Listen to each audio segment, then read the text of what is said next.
with a lot of exchanges. We had the Commissioner for the last 1 hour and a half with 3 important initiatives. But right now, this is a very important point for us on the agenda. It's a hearing on Uber files, lobbying and workers' rights.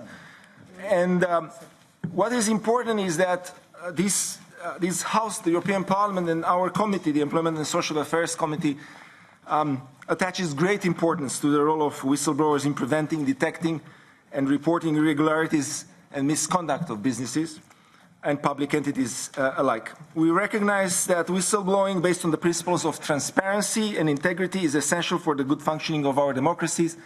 The Parliament has stood in the past and it's still staying together and standing for this particular help that we can get from the whistleblowers. As you are aware, in June 2022, thousands of documents, the so-called Uber files, were leaked to a British newspaper by Uber chief lobbyist. Those documents suggest that between 2013 and 2017, Uber aggressively lobbied high-ranking politicians to delay or block legislation meant to regulate the labor and social rights of Uber drivers and obstructed enforcement procedure to the possible detriment of their drivers' right. On the 8th of September 2022, our committee coordinators decided to hold a hearing on Uber files.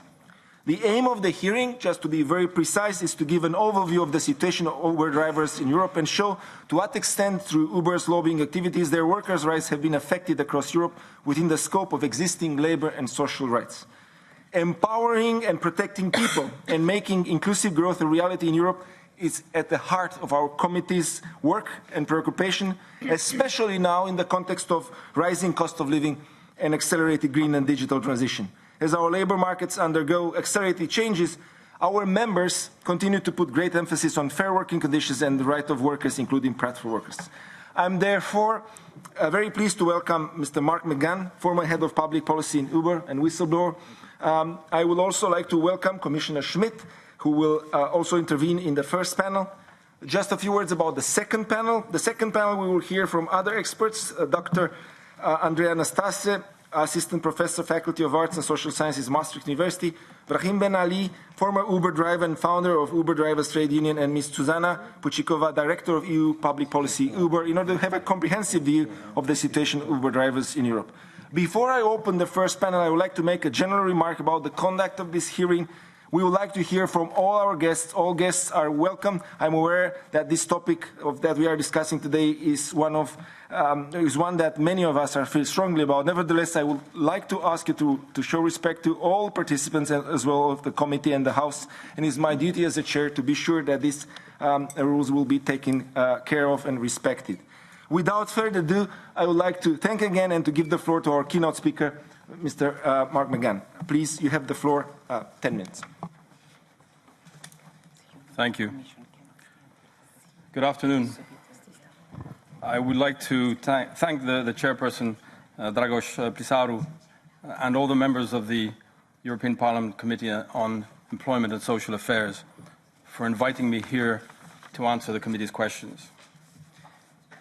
Members of the European Parliament, I have been at the nexus of industry and government for almost 30 years, persuading successive generations of governments, legislators, and regulators to enact or modify laws to facilitate business and economic growth.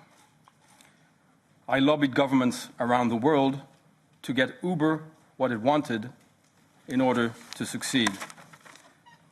Today I'm here to call on the European Parliament to defend the interests of drivers and platform workers everywhere. I hope that my testimony today will help you to better understand why giving disproportionate power in legislation to huge tech platforms risks shattering the social justice that this body fought very hard to establish and defend. If, to paraphrase Václav Havel, democracy is about protecting the powerless from the powerless, from the powerful, then I believe, respectfully, it is time to rebalance the scales in this legislative debate. Now, platforms such as Uber were and remain a fantastic idea. harnessing telecommunications and software technologies to make life in cities and towns more efficient. In terms of getting around with affordable, safe transport, Uber brought about the changes that were long overdue. By forcing its way into cities, it's true that Uber helped to bring about consumer choice, competition, and quality of service. Now, in the early days of the mission at Uber, we were inebriated by the thrill of that mission, funded by unprecedented amounts of investor money. We believed in the mission, and we actually felt there was something quite noble in what we were doing. We were sincere when we told drivers that they were the backbone of the company and central to its success. We treated drivers like heroes because they were our heroes. In those days, we also shared the wealth. We gave them expensive iPhones and showered them with hundreds, sometimes thousands of euros in bonuses. If they couldn't afford to buy or lease a car, we negotiated preferential deals with banks and car manufacturers. We did the same with insurance companies. We gave drivers a status that many hadn't experienced before. We told them that they were part of the team. As taxi drivers took to the streets to defend their incomes, we told drivers to ignore them, just Uber on.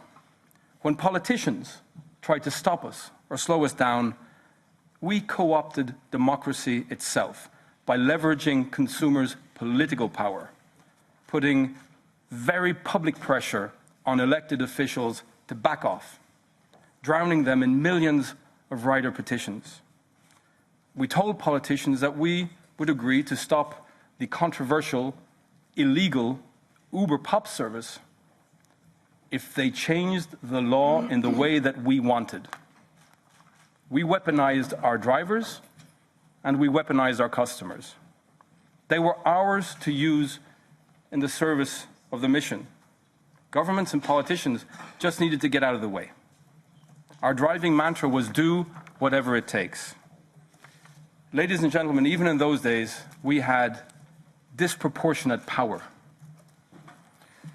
The dream started to sour in 2015. The company was growing at breakneck speed, and we just didn't have time to deal with drivers in person anymore.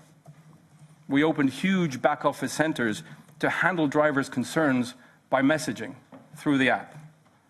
We actually grew wary of the very drivers that ensured the platform's success.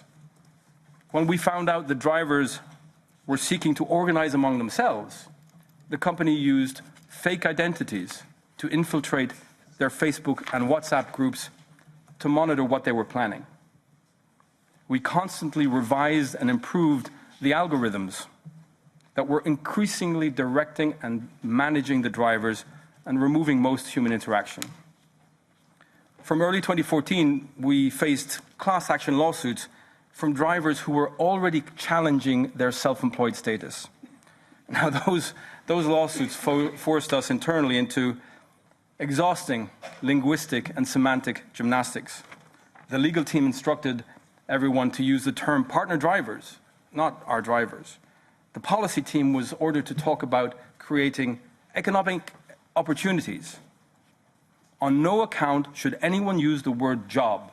On no account should anyone use the word employment.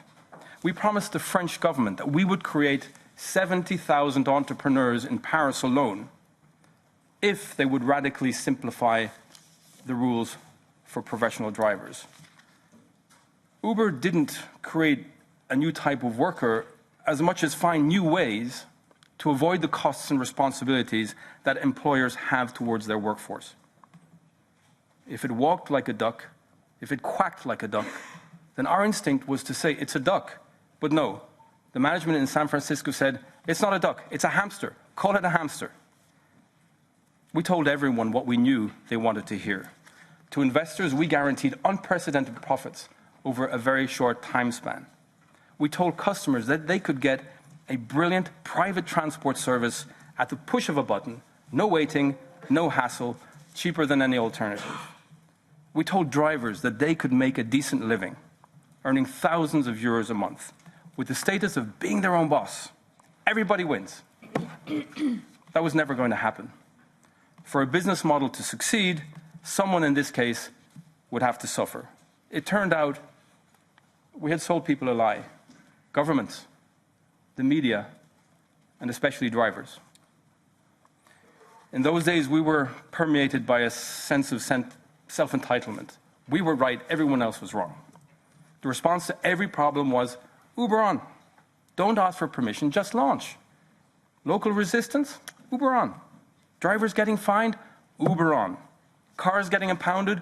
Uber on. Drivers getting arrested? Get them a lawyer and Uber on. Violent resistance from taxi drivers? Call the media and Uber on. Lawsuits against drivers? Hire more lawyers and Uber on. Our employees are uncomfortable with our appetite for risk? There's the door. It was always a given that we would increase the commission that Uber took from each trip. It was always a given that we would withdraw the so-called driver incentives, the subsidies, which allowed Uber to undercut the price of taxis and other competition. Once a city was successfully launched, managers were instructed to very quickly reduce the spending on subsidies. It was a company-wide campaign called Burn the Burn. It was, ladies and gentlemen, the very definition of price dumping. When we stopped the incentives, we then looked for new revenue streams. We added a safe ride fee for the customer, although we were saying that this was the safest way to get around your city. We invented the service fee for what we were already saying was the best service in town. I don't believe that any of these new revenue streams actually went to drivers. Now, for a long time after leaving Uber, I struggled with how life for drivers and delivery workers appeared to be changing for the worse. The tipping point for me, and the reason I'm here today, was an Uber trip I took in Malaga in the spring of 2021. During the trip, being Irish and very chatty, I started talking to Omar, the second generation Moroccan. He was explaining how difficult it was to find work on the platform. He would have to spend most of the day waiting in his car to be connected with a ride. Now, he was positive about Uber, but he missed the early days when he was treated as part of the team and made to feel part of the company's success. These days, he said, there was no human interaction, and he had a lot of difficulty getting anyone to respond to his concerns. I spent almost an hour. He drove me for almost an hour, and it cost me 32 euros. I asked him about his earnings. How much was he actually going to take home? He said, well, Uber will take the commission of 25%. They'll then, very responsibly, for once, pay the VAT to the Spanish government. And then he had to pay for the leasing of the car. He had to pay for the petrol, the parking, cleaning, insurance. He calculated that he might get 7 euros for that 1 hour ride, barely the minimum wage. Now, when the Uber files were published in July, Uber said, and I quote, driver earnings in the US, UK, Italy, France, and Spain are at or near all-time highs. I would encourage the members of this committee to ask for the source data on which such claims are based. I know better than anyone how easy it is to produce and manipulate such data that supports your messaging.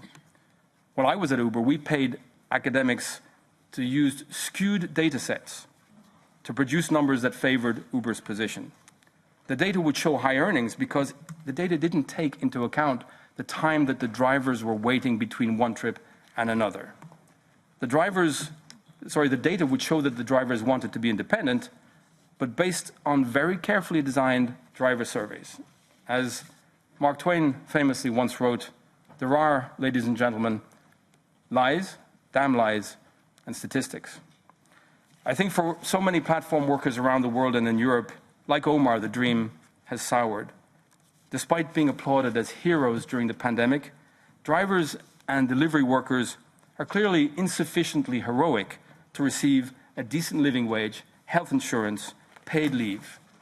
Minimum protections that were once considered so sacrosanct in this European Union.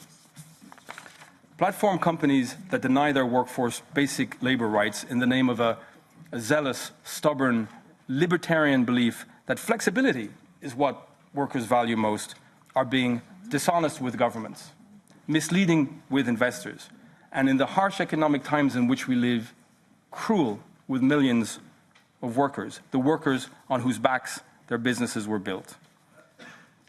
My view is that when human capital is central to your commercial success, you had better find a way to ensure that your business model works for all your stakeholders, including your workers. Otherwise, sooner or later, your stock price is going to hit the bottom. Now, I know the committee is debating legislation on improving working conditions in platform work. Central to the Commission's draft is the presumption of employment, a presumption that I believe would reset the balance between the powerful and the powerless by putting the burden on the company to show that the worker is truly independent, is truly an employee, or is truly independent, I should say. So the presumption of employment versus the presumption of independence. A presumption of employment strikes the right balance. It's a balance that still allows the flexibility for those who want it, while shifting the cost of that flexibility to the entity that benefits the most, the company. In this legislative debate, power and influence, I believe, are disproportionately skewed towards the interests of the big tech platforms. I know that better than anyone. I was part of that powerful lobbying machinery. Now, I still believe that well-organized, transparent lobbying is a fundamental component of a healthy parliamentary democracy. It should be of concern to any Democrat, however, when you reach a point in a legislative debate where the balance of power is so heavily tipped in favor of one side over the other. That may be the case in this debate. When tech companies have disproportionate financial resources to push their message at the expense of the far less powerful workers on whom their model is built, there is something truly undemocratic happening. That's why I'm here today. I have a voice, and therefore I have a responsibility to help fix what I helped to break. Disruption can be creative, but it doesn't have to be destructive. Human decency is not a zero-sum game. Margaret Atwood once wrote, "Better never means better for everyone. It always means worse for some." Respectfully, it falls to this committee, to this Parliament, and the Member States to ensure that tech innovation and platform work can mean better for all. Thank you for allowing me to contribute to your work.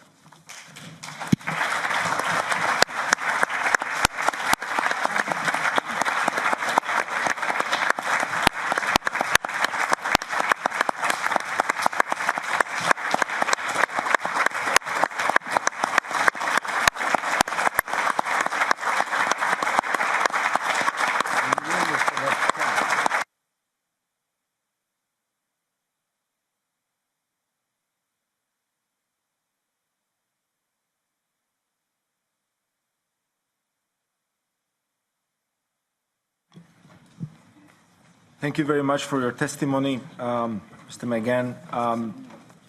I would like to invite right now the Commissioner for Jobs and Social Rights, Nicolas Schmit, for his intervention. Please, Commissioner. Thank you very much. I must say it's a very important meeting. It was quite impressive, your speech. And I think it's also a very important meeting in a way how our democracy is functioning. In that way, I think it is for this Parliament a very, very important contribution to European transparency and European democracy. So I'm very, very grateful for what you have said. Now, just to give you a rapid overview, from my position, and also to be transparent how we dealt on this file, because when we started this commission, it was in my mission letter to work on fair working conditions for platform workers. That was in my mission letter. And I must say, I took this very, very serious, as many of you did also in this Parliament. Now, the Commission has been assessing the matter of Uber files.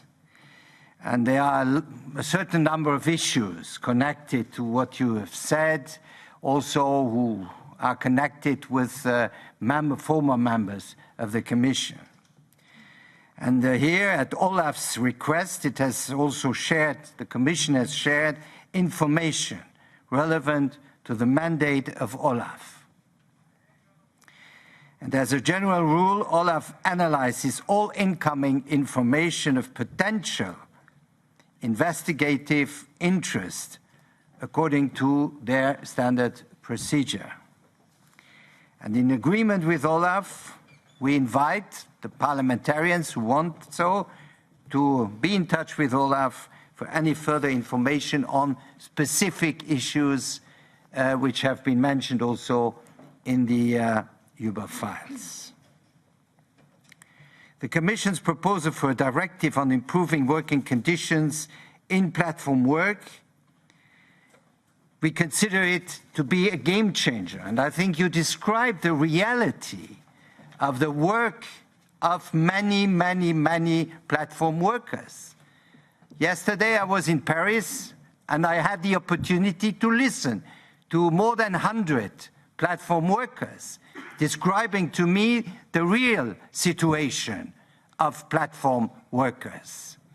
And the idea, well, we are creating jobs, whatever kind of jobs, whatever precariousness, whatever low salary, it's a job, is a wrong, totally wrong alternative. What we are striving for is good jobs, fair jobs with fair and decent pay. And I think it is possible for platforms to be in this logic of good jobs. And that's the aim of our proposal. And I must say that this Parliament adopted a report some months ago on platform work with a large majority. And I must say that we were very much inspired in our draft proposal by this report on platform work. Because it is a good report, by the way, and it goes absolutely in the right direction. Now, when you work on such an important piece of legislation as the directive on platform work is, because it is a central element of a new business model, and you described this business model, which is disruptive, indeed, innovative, indeed, but has led also to a lot of social abuses. It is normal that you have, before drafting such a proposal, it is normal that you have an extensive exchanges with all stakeholders. And it is true, I was approached by platform workers as I was approached by platforms themselves to discuss about the content of this piece of legislation.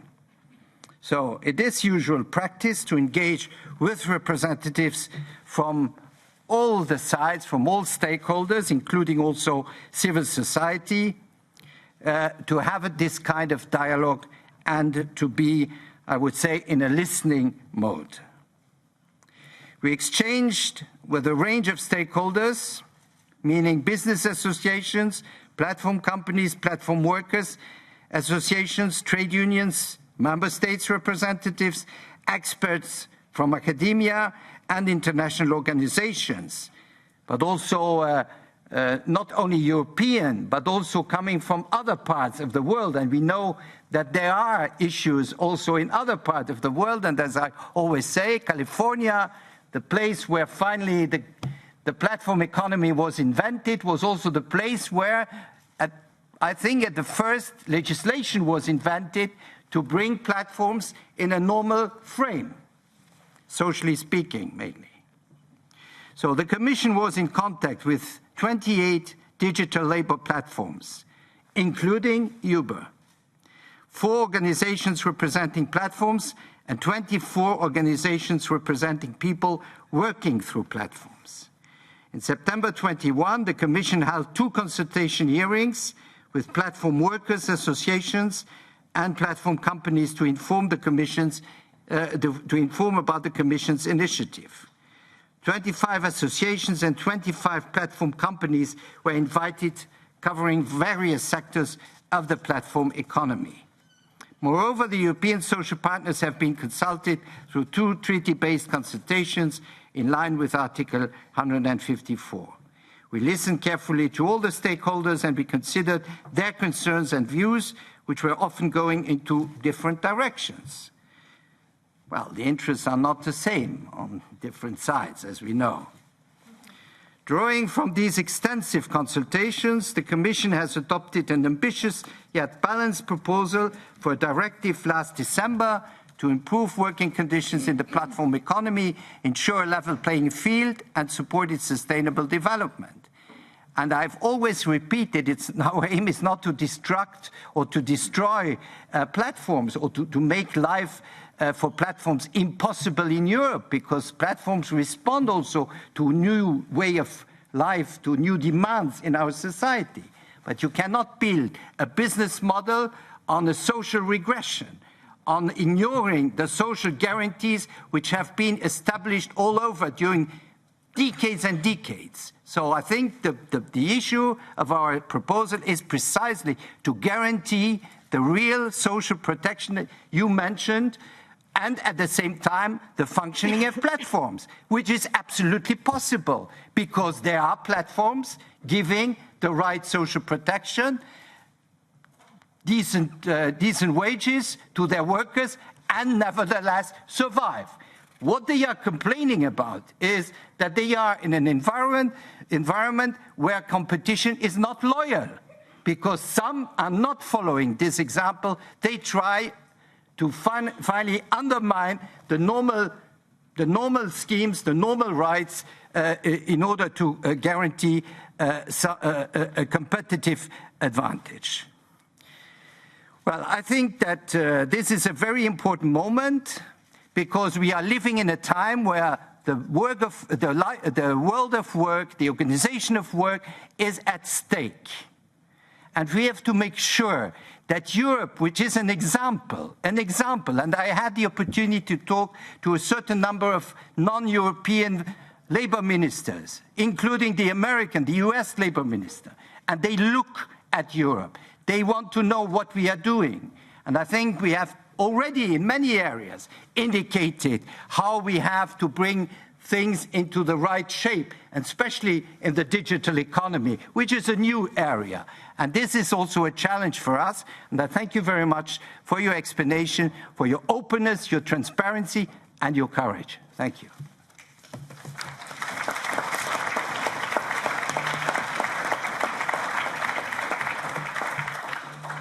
Thank you very much, Commissioner. I would like to open the floor for the employment coordinators or their representatives for asking their questions. I would kindly ask to keep the interventions at 2 minutes, and then we are going to have 2 minutes reply. So I will start with the EPP group. Dennis Radke, EPP coordinator, please. Ja, vielen Dank. Thank you very much, Dragos. Well, dear Mark, thank you very much, first of all, for your visit. And I would pay tribute to you for your courage. I think this has really shed a lot of light, and it's really highlighted the work that we're doing in the regulation of platform work. It's playing an important contribution to that, because it makes clear what we're dealing with. And I think we've had the buzzwords mentioned, and Nicholas Schmidt mentioned them as well. You talked about human dignity, the dignity, that is, of the driver. And Nicholas Schmidt mentioned the potential of a game changer. I'm resolute here that we need to move things forward on this topic, because I think nobody's against the platform economy, quite the contrary. Nicholas, you yourself said there is potential here. There are new opportunities for people to earn money via a platform without losing rights and without trampling people and dignity underfoot. I think that's elementary, but those models that only work commercially because they injure the dignity of people and don't take into consideration human needs is not something we can tolerate. Now, I'd like to pick out some individual points. you will have then to decide if you wish to come back on them. First of all, could you say something about the insurance companies' interest or stakes, perhaps, in the Uber business model? Then you mentioned governments. Now, which governments have been particularly attentive to Uber in recent years? I'd also like to know what lobby agencies have been used by Uber in recent years to bring their influence to bear on political decision makers in the EU. And the final question is that you were talking about fake profiles being used by drivers to avoid surveillance on social media. What about the sanctions via the app and algorithms that run within the app? Thank you. Thank you very much. There will be a lot of questions. I would like to ask you to try to be as concise as possible, to try to answer as many of them from as many members. So please, you have the floor. Thank you, Chairperson. And dankeschön, Herr Radke. You asked about insurance. In the early days, in 2014, even in 2015, Uber at the time had an insurance policy from a US company, which may or may not have covered Uber's trips in many European member states. However, when the insurance sector saw that ride-sharing, that passenger transportation was going to become huge, they realized that it would be a very lucrative business for them to get into. So the Uber management negotiated with various companies, including AXA, for example, in order to make sure that all Uber rides were insured, drivers and passengers. So it certainly became a big business for the insurance industry. You asked me which government was most attentive. I have to say that the German government was very attentive in saying no at the time, because Uber was considered to be breaking the law in Frankfurt, in Munich, in Berlin, in Düsseldorf, etc. So I can't say in my time that any specific European government was the most attentive. Certain individuals in certain governments were very helpful, very attentive. I think instinctively what we used to call here the new member states, so the Baltics and the Eastern Europe countries, understood the necessity to have good competition and better service. But I cannot point to any single member state government that favored Uber as a government. Again, individuals, yes, full governments, and my time, of course, ended 2016, 2017. Radke, if I start to tell you which lobbying consultancies we used at the time, I think we would very quickly run out of speaking time, but I'd be very happy to work with your offices. Again, the lobbying was transparent. The EU Transparency Register exists. However, it is still fundamentally flawed, since it does not cover lawyers and law firms, and it doesn't cover investment banks and bankers. So it still needs to be rebalanced. And finally, in terms of the fake profiles, so we had a massive security team at Uber.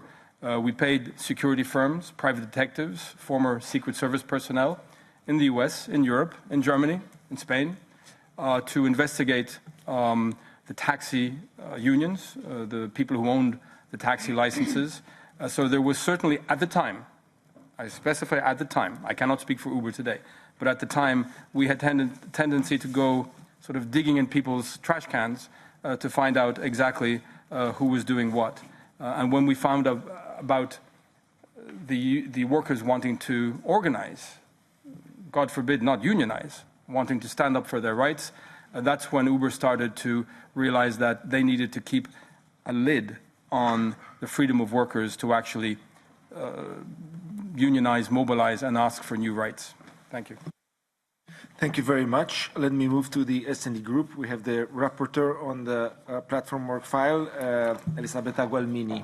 Please, you have the floor. Thank you. Thank you so much, Mr. President, and thank you, dear Commissioner. And I really have to thank you, Mr. MacGann. I was incredibly impressed and also very much touched, I have to say, by your speech. And so thank you for your courage and your transparency.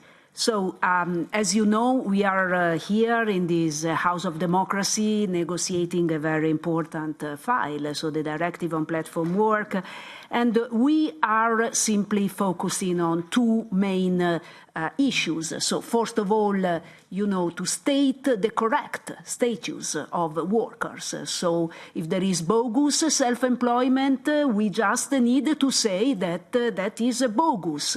And so, workers that are employees have to have the social, of employees.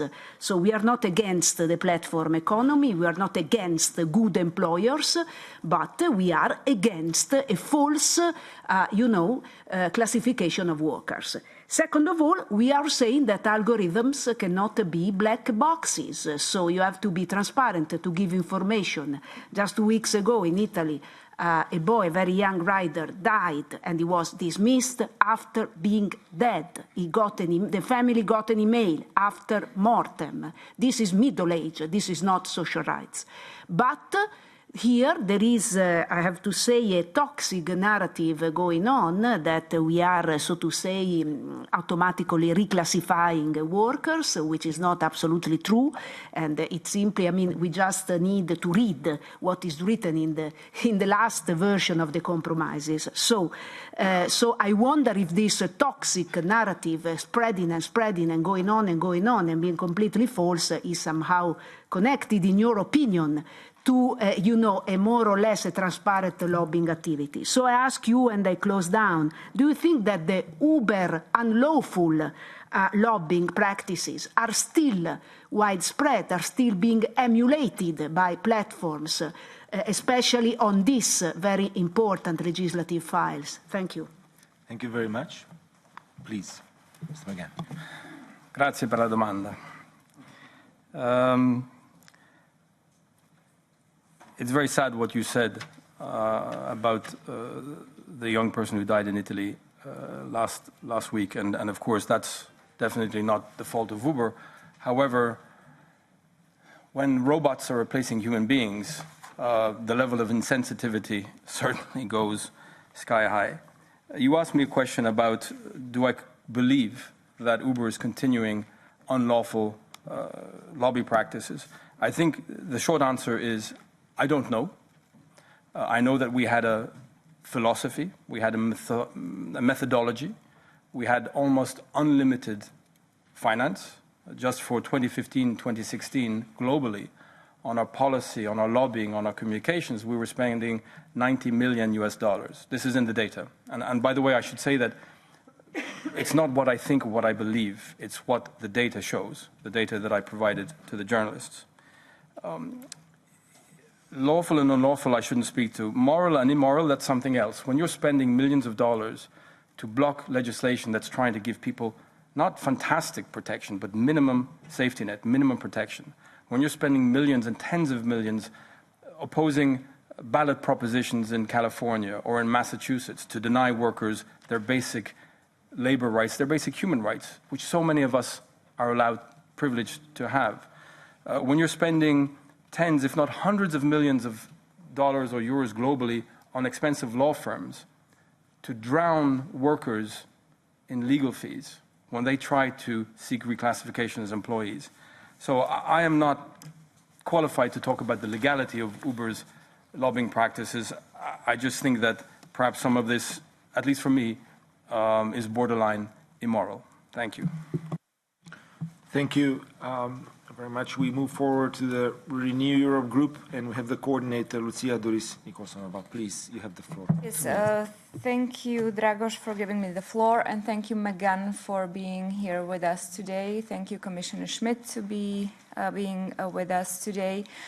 I have to say it was wonderful and very sad what we heard from you, Mr. MacGann, and I applaud you for your courage. In Renew, we strongly feel about whistleblowers, and we think that you should be very well protected and very appreciated for what you do. Most of what we heard and most of the information from the leaked documents from the years 2013 and 2017 show unethical practices, and we believe that these practices have to be investigated, sanctioned, and called unacceptable for the future. And as you heard today from the previous speakers, today's debate also shows us how important it is to adopt as soon as possible a proper and very high quality directive, because the people who are working through platforms really need better working conditions and social protection. And we called on better working conditions and stronger social protection for these people through the Sylvie Brunet's report that was adopted last year with a huge majority in the plenary. And I think it's perfect that the European Commission delivered such a proposal with the introduction of rebuttable presumption of employment relationship with the triggering criteria. I think that when we are working on this directive, we have to have in mind that it's not about Uber. It's not only about Uber. There are so many other platforms, right? So our goal in Renew is really to find a smart and very balanced approach. Now I have two questions on you. One is on you, Mr. MacGann, and I would like to know how transparent was the algorithmic management, both to employees and to Uber drivers, during your period of time that you spent in Uber? And I also have a question for Commissioner Schmidt. You expressed concerns yesterday at the direction of negotiations in the Council on the draft directive. And my question is whether you're following our negotiations in European Parliament, and what do you think about the deletion of the triggering criteria for the presumption? Thank you. Okay, I would like to invite first Mr. MacGann to answer, please. Thank you very much for the questions, and thank you especially for your kind comments with regards to the protection of whistleblowers. And although no directive in the European Union is ever perfect, I'm privileged to be able to benefit from the EU whistleblower directive protection. In terms of the specific question to me on transparency of algorithmic management, and again, I will speak with regards to the time I was running public policy for the company. It would be inappropriate to speak about practices today. Companies, and I represented some of the biggest technology companies in the world who at the time happened to be European, back in the 90s and the 2000s. And there's a very fine line between transparency and the need to protect intellectual property, as I think everyone in this chamber will agree. However, there were practices at the time which were questionable, certainly from a European legal perspective. There were the driver platform application, there was the customer, or what we called rider, and of course there was also our behavior with our own employees. We had technology called GodView, which allowed to monitor any car, who was in the car, where they were going, and that was technology which was available to almost everybody in every office, and that was very mature, and the management realized that, and they took steps. What I would say, if this can be helpful, is while new management can come in and replace old management, I don't believe that new management comes in and strips out all of the engineering that had been done previously, all of the software advancement. So my guess, my personal opinion is that it's quite likely that the algorithmic management today of customers, of drivers, is certainly based on the original platforms that we had at the time. There were debates and actually quite a lot of fights internally with the US wanting customers to be able to opt out of new privacy provisions, where our culture in Europe is to opt in. And that created a lot of fights between the commercial teams and the European public policy teams. And also there were versions of the application that would, when you download, they would download your contacts book. They would look at what other applications you had on your smartphone, and they would suck through that data and say to customers, this is in order to improve the service, when in fact it was about looking at your use of Spotify, looking at your use of other competing applications, so that that data could be used in order to build new services and new revenue streams. And what we said at the time, and I'll close with this, is Uber is not just an application to get around your city. What you have in your hand, and thanks primarily, I would say, to European telecommunications and software technology, what you have in your hand is this unprecedented mesh of interconnected people in a city. And once you have them as your customers, once you own those customers, you can sell them anything, you can do anything. People will say that those were the old days of big tech. I, for one, don't believe it. Thank you. Thank you. Thank you very much. Commissioner, would you respond to your question? Thank you. Thank you very much for this question. Indeed, I expressed some concern. You know, our directive, our proposal is built around the rebuttable presumption. That's the core of the proposal. So if you water down, if you weaken too much this central element of the directive, the presumption, then finally your directive loses its possible impact. That's one of my concerns, that the discussion now in the Council is watering down the idea of the presumption, the instrument, the tool of the presumption. And that's my major concern. My second concern is that in our proposal, the transparency for algorithms and the right of people in relation to algorithms applies to workers, but also has to apply to genuine self-employed. Why should a genuine self-employed not have the benefit of transparency when we talk about algorithms? They are human beings, so they have the right also to be informed. And I think this is absolutely possible. They, in a way, work also. They are, in some way, workers, and therefore they should also benefit from this transparency. That's my second concern on the discussion which are going on. There's not yet a definitive report. Now, I'm obviously also informed about your discussion, and I think what is important for me is the presumption, the rebuttable presumption, which is a balanced approach. But as it was said, we are in a world where there is no balance at all, where those who have the power dominate absolutely those who are powerless.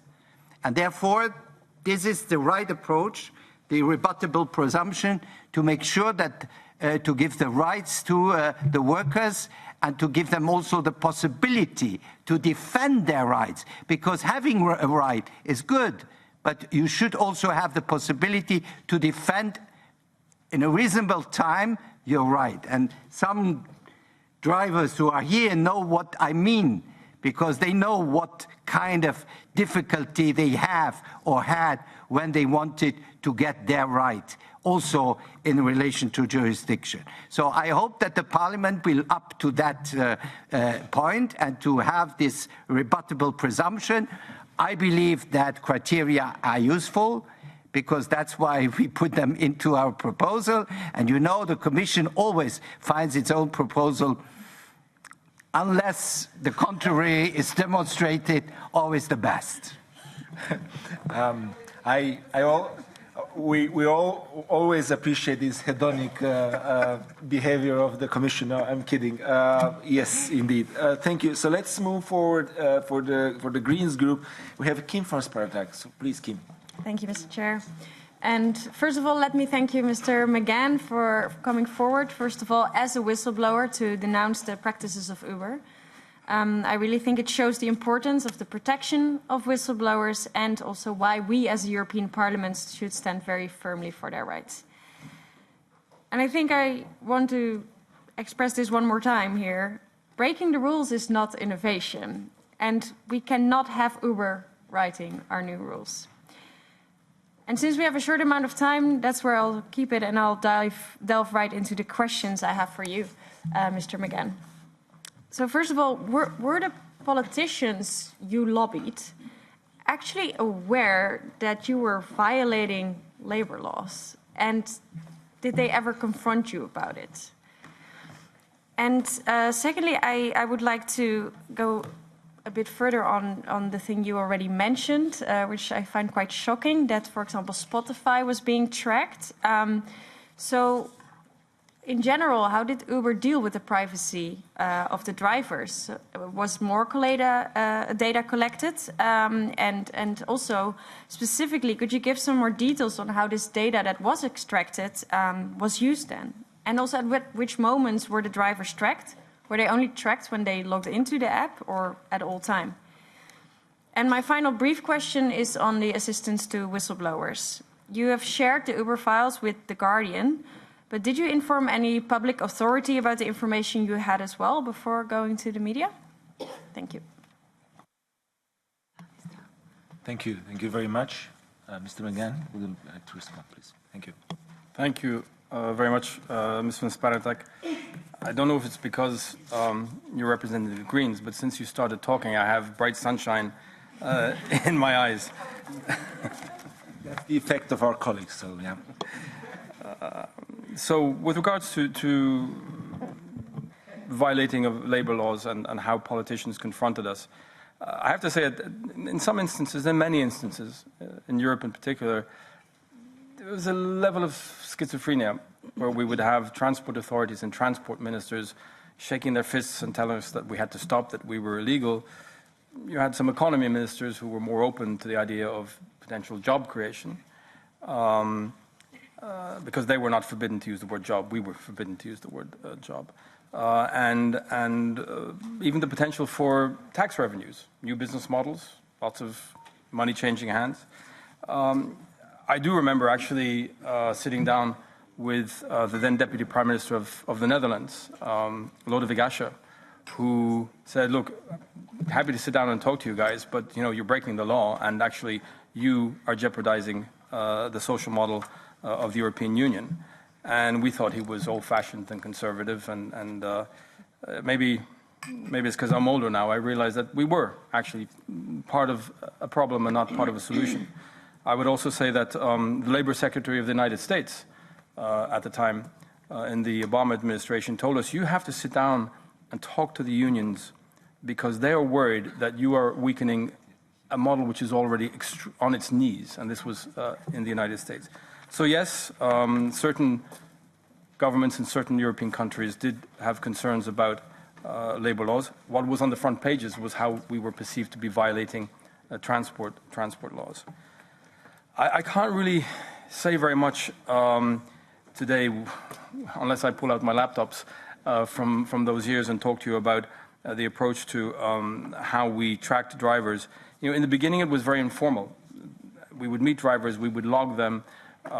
When the police came knocking on the door and dawn raids, our first, when we had this so-called kill switch, our first priority would be to block access to driver data because we didn't want the police to get drivers' data because then they would find the drivers and they would cut us off at the knees. It's interesting that the authorities, the police, rarely went after Uber executives for violating laws. Then, as now, it was always the drivers getting it in the neck, if I can use that expression. But there was clearly, as I said in answer to a previous question, concerns about drivers being able to do things that we didn't agree with. And we were able to track their movements. We were able to see where they were going, when they were offline, when they were online. And I have some anecdotal data based on the actual data as to how that maybe have been used in certain countries, in certain cities for, let's say, nefarious reasons. I'm happy to discuss that offline. In terms of assistance to whistleblowers, so the directive, for those of you who recall it, has a sort of a three-tiered approach. First of all, you have strong whistleblower protection in the European Union if you blow the whistle when you're in the company. I resigned 3 times from the company because I was clearly unsuited when I was asking management to sit down and try and talk to governments, find solutions, rather than just telling government to get out of the way. So, trying to stand up and disagree with the company culture at the time, it was, don't let the door hit you on the way out. The second tier of protection in the European directive is if you go to a public authority. Now, I don't know, I haven't found a guidebook for how to be a whistleblower. It's not something that you study for. It's not something that you practice. And I don't want to be flippant on this, but it's, who do you go to? Which authority? Do you go to the police? Do you go to your local perm rep? Do you go to... I have to say, to be perfectly transparent, and that's what I'm supposed to do in front of this parliamentary body. I did try to blow the whistle twice. In the spring of 2020, when the then Mayor of London had revoked Uber's license because it was considered to no longer meet the criteria to be a fit and proper operator, I wrote to Mayor Sadiq Khan asking to come and explain what I knew, what data I had, and with a view to trying to help Transport for London put out proper rules so that Uber could operate once more, but perhaps have a bit more respect for drivers. And in September of 2021, I wrote to this committee asking to be heard, explaining that I was feeling, I have to say, a considerable level of remorse because I wasn't some innocent bystander here. I'm no victim. I was part of a system that convinced all of you to bend the rules, get rid of the rules and let us in. And I do understand that people have too many emails, but I did write to this committee asking to be heard, explaining that I was, wanting to share information and wanting to contribute to the debate. It was prior to the Commission's draft directive, which was, I think, the 9th of December, but it was during your parliamentary debates here. And then the last level of protection, which I have to say is very low-level protection, if almost no level of protection in the EU whistleblower directive, is when you go directly to the media. And I was introduced to the investigations team of the Guardian newspaper just after Christmas. I worked with them during 7 months, and then ICIJ and Süddeutsche Zeitung and Le Monde and El País, and et cetera, et cetera. And the rest, as they say, is history. Thank you. Thank you very much. This is indeed one of the most interesting, clear debate that we have in this particular mandate. Let's continue, though, with the ECR coordinator and ECR group, Elżbieta Rafalska. Please, you have the floor.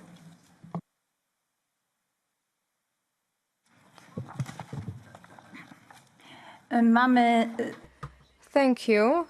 I think there is a collision of two worlds ongoing. On the one hand, we have good intentions, we have declarations of intent. And on the other hand, we have aggressive world of business. This is not an equal battle. You have said that lies were being sold, that it was whatever it takes model. You said that you wanted to maximize your profits. Well, obviously, that had to involve exploitation of workers and reducing their social rights. Were any services or authorities interested in this? Has anyone reacted? I don't want to point to any countries, but it seems obvious to me that politicians didn't behave as they should have behaved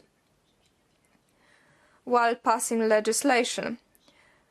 Perhaps there was also corruption ongoing, perhaps some politicians were paid, but we will never know. Perhaps I think that you are being very cautious and you are weighing your words, because we all know that Uber has an army of lawyers at its disposal, and everyone who says something that cannot be proven can be destroyed. It seems that workers are being treated as the weakest links. How can the workers fight if any attempt to get organized is immediately repressed? How can people get unionized?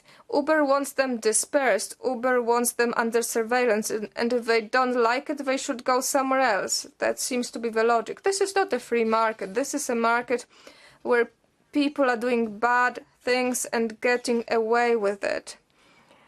If we hadn't amended the labor code in such a way as to pave the way for Uber, we wouldn't have had the situation which is there now. We were being naive. We thought it would be good for workers and for customers. So was anyone interested? Was any authority interested? Could you perhaps try and answer my questions? Dziękuję bardzo. Please, Mr. MacGann. Thank you very much for the question. I was involved in Uber's activities in over 42 countries, including Poland. And I have very fond memories of working with the teams in Warsaw and Gdansk, in Wrocław. And, you know, if I had heard what you said now, back then, I would have said, no, this is some sort of conspiracy. But what you say is not a conspiracy. I have to say that lobbying rules in the member states and also at the European level certainly favor the powerful over the powerless. I do not believe that anybody was bribed, that there was any active corruption. If there was, I certainly didn't see it. But nonetheless, we had unequaled, unprecedented access to the very highest level of government in almost every member state of the European Union, in the European Commission, etc. There was an element of cool. Okay, if you remember all those years back to the Lisbon growth strategy, Lisbon strategy for growth and jobs, when we in Europe, we thought that technology would be creating jobs after the financial crisis. I think in 2015, 2016, 2017, there was another perception that all of these cool kids from Silicon Valley with their new technology-based applications for services, for connecting supply and demand, that would generate this highly needed economic growth and job creation. So I don't believe that there was any corruption. Certainly the methods were highly unorthodox.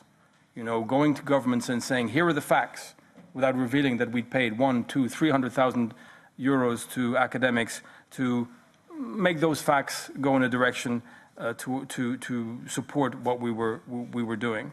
You know, we were told, and that's what we said to governments, we were operating in a gray zone.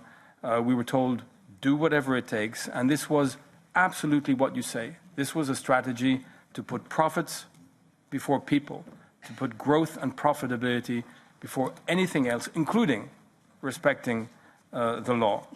And the last thing I would say is, I know respectfully say that maybe I'm weighing my words, maybe I'm being careful.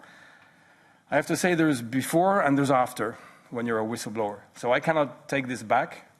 It's a very difficult thing to do. I have to say it's a very lonely thing to do. And it's true that companies like Uber, they have so much money to spend on lawyers, to drown you in legal fees, and to shut you up. So think about the drivers. If you go for a presumption of independence in this directive, it's up to the drivers to hire expensive law firms, to go to the labor courts, to go to the labor tribunals, and wait for years before somebody has time to say, are you an employee? Do you deserve minimum? No, the financial burden has to be on those who can afford it, which means the platform companies, and not on the drivers. Thank you very much. Thank you. Thank you very much. I can assure you that you are not alone, and that's actually the spirit and the legislation that we put forward. I understand that you feel lonely, but I can reassure you that this is not the case, and we will stand by. You know, so that's quite important. Yeah. Let me move towards the left group, and we have Leila Shaibi. Please, 2 minutes.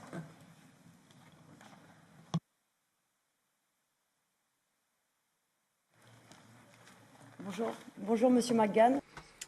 Good evening, Mr. MacGann, Commissioner. Is this working? I pressed my button. Right. Can we please reset the clock to 0? Good evening, Commissioner. Good evening, Mr. MacGann. And thank you for coming to speak to us. What you had to say was very strong, very powerful. You spoke to us about the philosophy of Uber, and it's based on non-respect of law, non-respect of regulations, the use of lies to put pressure on decision makers so as to influence the law and to create a law that is in Uber's interest. Now, as it happens, we're currently looking at the legislation here, European legislation, which will be of direct interest to Uber because it will make Uber respect their obligations as employers. And the directive that we're proposing here and was proposed on the 9th of December by the Commissioner, Mr. Schmidt, we want to tell you that on a daily basis, we have been getting messages from platforms and Uber to try and sabotage this directive. And so my first question to you, Mr. MacGann, is, do you think that the social model, the European social model with our protection of workers and social model, do you think that that is something that goes against Uber? If so, could you give us some examples of strategies that have been used by Uber to try and get around and avoid regulations and labour law? You know that this is a hearing that is getting a lot of very big audience on the Place du Luxembourg. There are many people out there, trade unionists, who have been out there since the beginning of the afternoon with banners calling on MEPs. Who are you working for? Are you working for lobbyists or are you working for citizens? I went out to speak to them before I came in here, and I said that when we're working for lobbyists, we're also working against citizens. So I hope that your contribution here today will make us understand better why we need to have proper legislation with regard to all this. And this leads me to my second question. In this Parliament, there are some European members of the Parliament who repeat, a little bit parrot-like, they repeat the arguments of the platforms who get together with platforms such as EU Tech Alliance and others to try and put pressure on the negotiations that we're currently carrying out here in the European Parliament. So when there is a worker who goes in or tries to gain access, they're asked to leave, as I saw last week. So if the development of Uber means that we have to dismantle our social model, I want to know, do you agree with me that when our colleagues are behaving like this, they're not only turning their backs on workers' rights, but also, do you believe that they're also contributing in the breakup of our social model and that they're currently breaking up social justice? Thank you. Merci, Madame la députée. Thank you very much for those comments and for those questions. You have been wondering, I want to know my opinion with regard to the European social model and if this is an opponent for Uber. I think that we need to look at the messages from Uber, not to you as members of Parliament, but to investors. And during the last Investors' Day at the beginning of the year, Uber said very clearly to these investors and these analysts that the model that Uber has is based on the status of independent workers, and that is the platform on which that is the base on which their entire company is based, in spite of any rulings from courts, in spite of any work being carried out by the European Commission on the workers' rights on these platforms, and in spite of any democratic decisions in the member states or in the United States, in spite of the fact that the trend is moving towards a minimal level of protection for these workers. And it's not something fantastic. They're not going to get rich overnight, but it's just to give them these basic rights, where rights that most Europeans are entitled to. And at that time, we had three different messages for three different groups of people. We had, for investors, we said, give us your billions and you will get a return on your investment that is unprecedented. For the customers, we said,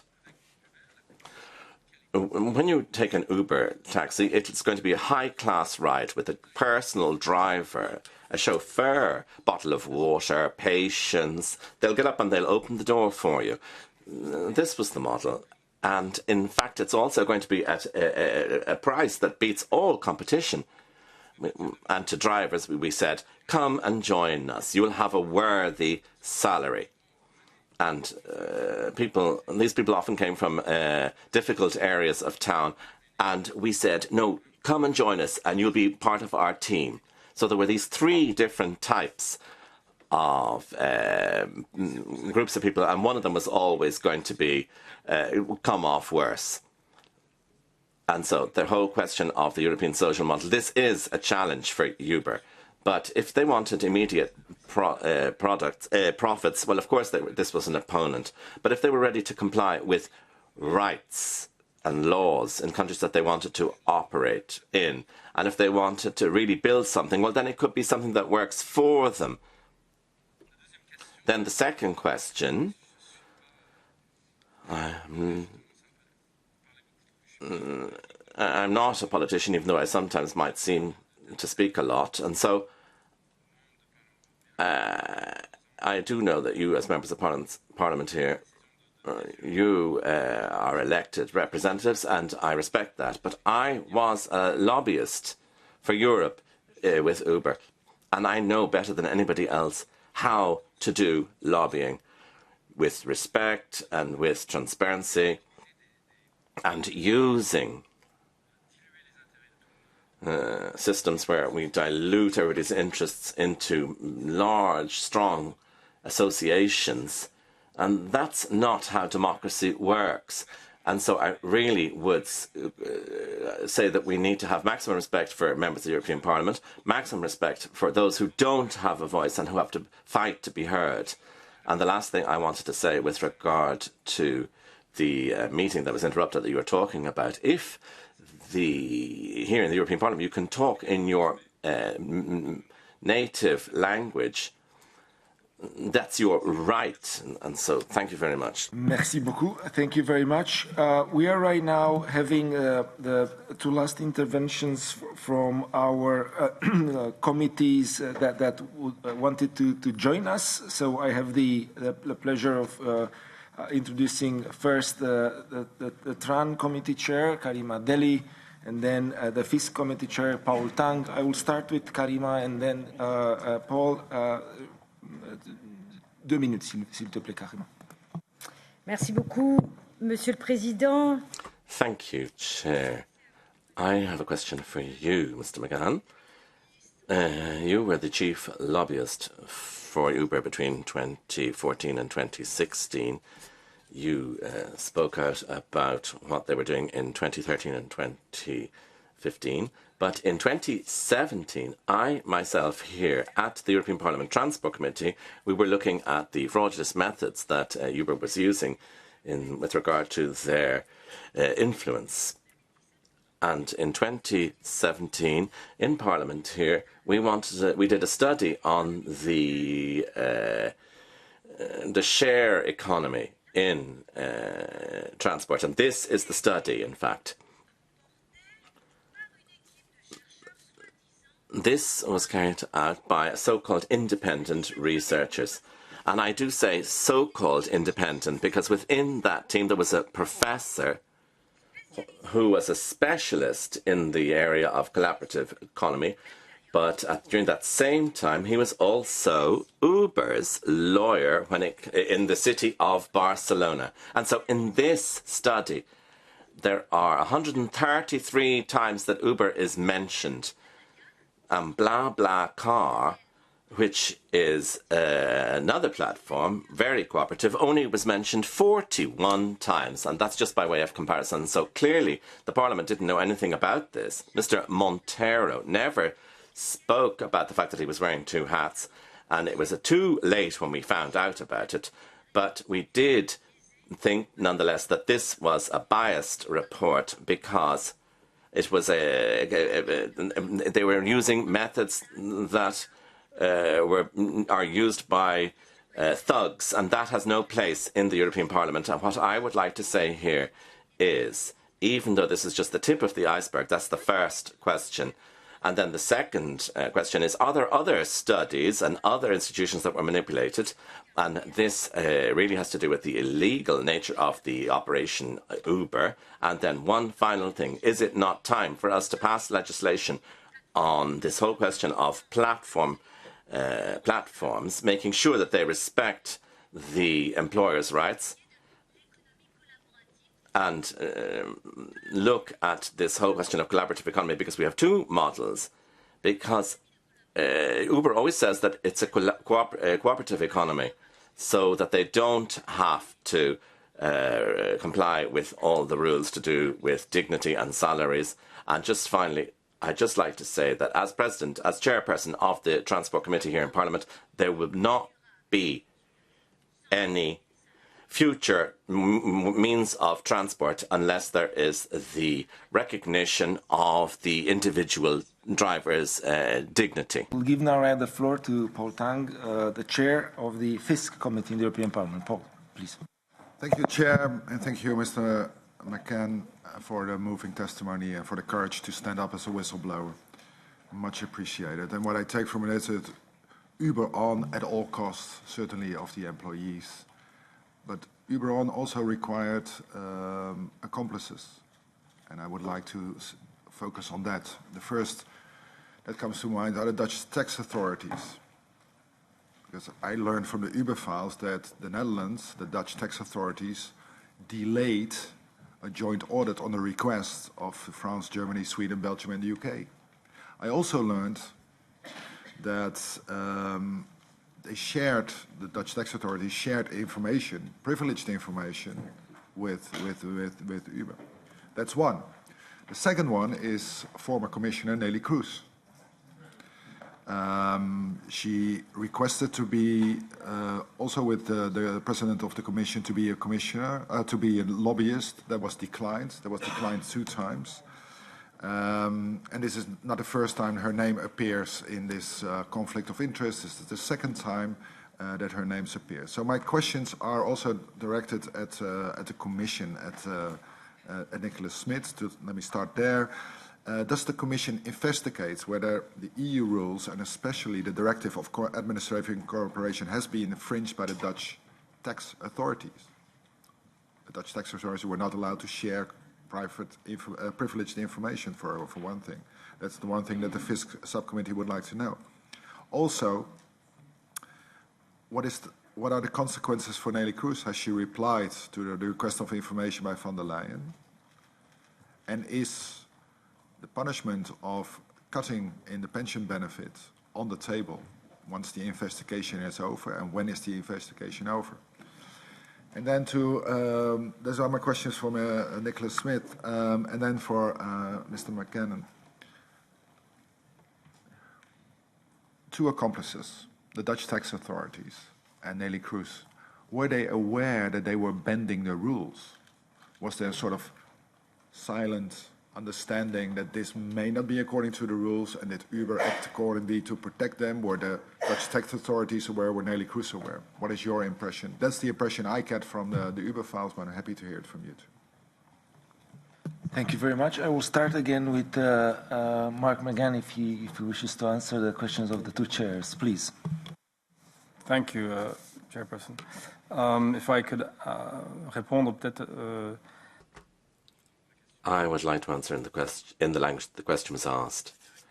And I would say that there were a lot of studies with great consultants, but some maybe were more ethical than others.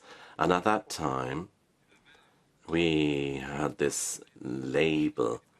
We were talking about the sharing economy, the economy of platforms, the cooperative economy, and we were trying to shape our identity according to the mood of the moment.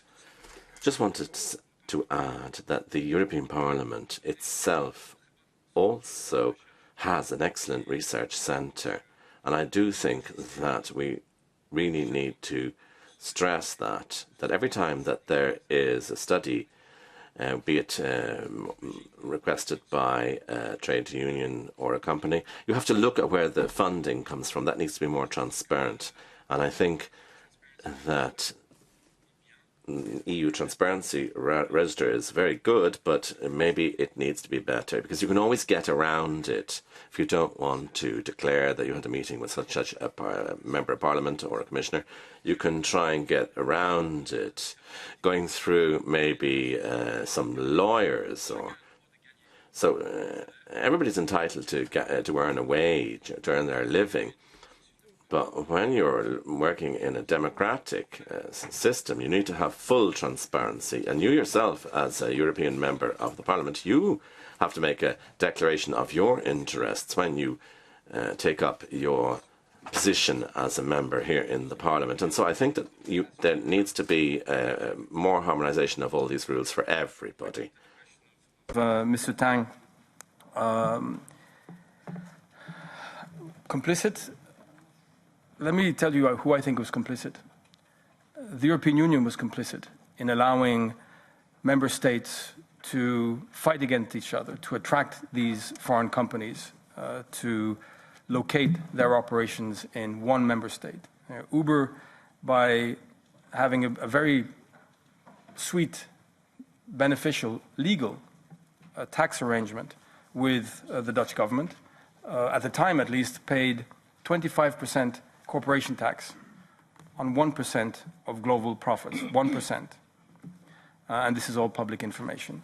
So it was quite surreal to have the Amsterdam Transportation Police, ILT, coming with dawn raids, coming with the police, dragging off our legal counsel to jail, threatening us with cease and desist letters, with lawsuits. When in The Hague you had other people who were sort of quite happy to have all this inward investment and job creation. When I say job creation, I mean the people who were employed at what is the international headquarters of Uber. So I think there has to be greater intellectual honesty within the member states, and perhaps in the Netherlands itself. We had amazing access to the minister-president at the time, who happens to be the minister-president now, and his staff. That was all above board. But certainly we were being enforced against as an illegal operation by one part of the Dutch state and welcomed with open arms by another part of the Dutch state. You know, I don't think, since there's an open investigation by Olaf, I don't think it's appropriate for me to comment on any individuals. I have a great deal personally, that's my opinion, of admiration and respect for former Commissioner Cruz, but I'm not competent to speak to your question. Thank you. Thank you very much. Commissioner Schmidt, please. Yes, thank you very much.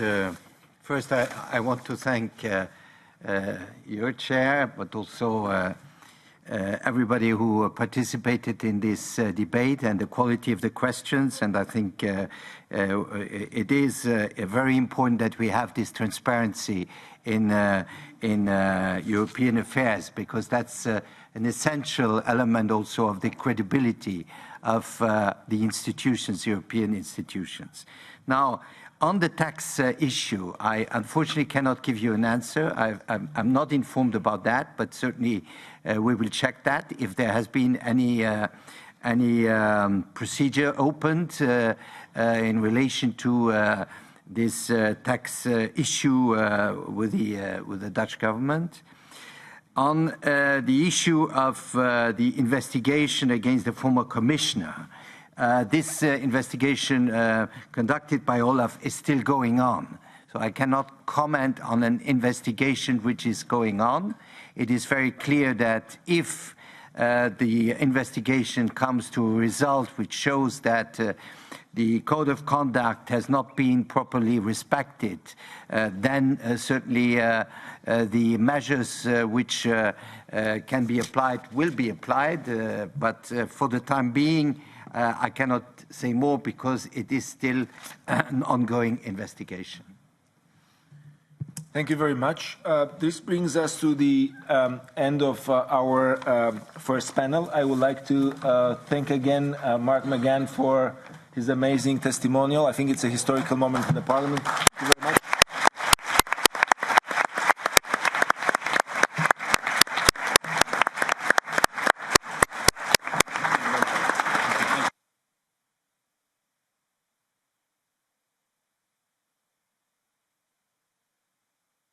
I would also like to thank Commissioner Schmidt. Thank you. Thank you.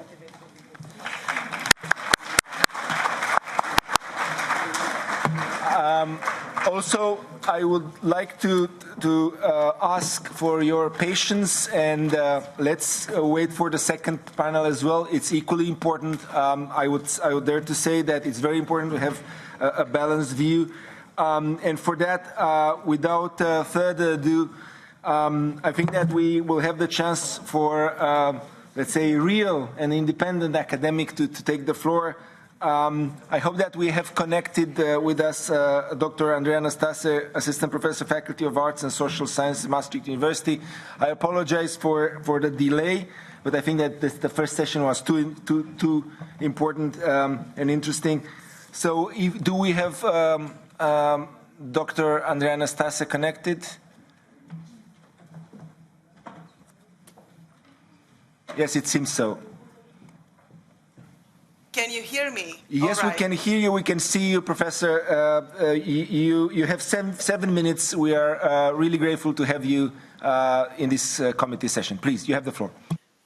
Thank you very much. I must thank you for the invitation. It's an honor to be here and to be able to talk to members of the European Parliament on this affair of the Uber files. I